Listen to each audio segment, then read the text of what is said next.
Hi, I'm Tasha Austin. I'm a PhD candidate at Rutgers, the Graduate School of Education, and my colleague will introduce herself. Hi, my name is Bettina Shea, and I'm an associate professor of teacher education at California State University, Long Beach. We are so excited to talk about our piece, Say Her Name, addressing anti-Blackness and patriarchy in the language and literacy curricula.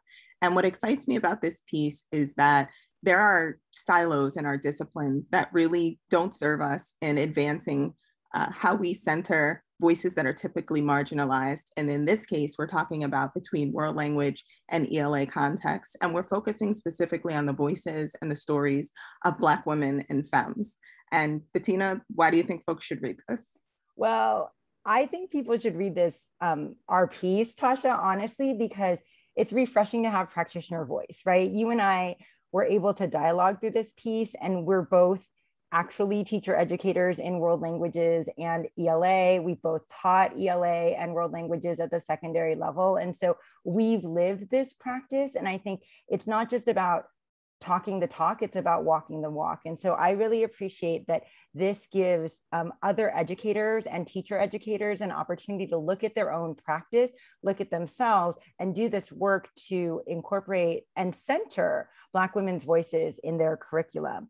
And I think that provides a lot of new information. And one of the things that we're able to do in the piece is to give strategies, but not just give strategies, show what they look like in our context and actually show how we thought through them, which I think is really important. It's not just about giving folks fish, right? It's about really thinking about how do we deconstruct our own ways of thinking so that we're able to incorporate Black women's voices and perspectives and diverse Black women's voices and perspectives into our curricula in both English language arts and world language. And then finally, I think we don't have enough conversations across the language and literacy spectrum, right? Like we're so often siloed, as you mentioned, in ELA and world languages, when actually we have so much to do to come together to fight global anti-Blackness and particularly anti-Blackness and patriarchy.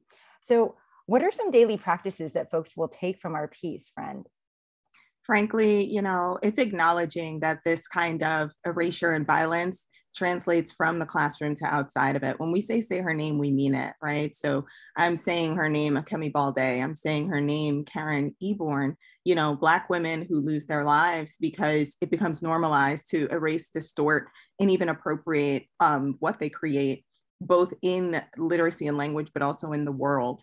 And so the daily practices that are offered in the piece really center around reflective questions, because it's not about just reaching for a new text or, Googling a new image, but rather asking yourself critical questions through every phase of your instruction and partnering with your students as you do it. It's a very vulnerable piece because it's asking that you really think about what you do and why you do it, not so much only for practices, but also for ongoing growth. So we're really excited and we hope you enjoy it as much as we enjoyed collaborating and creating it for you.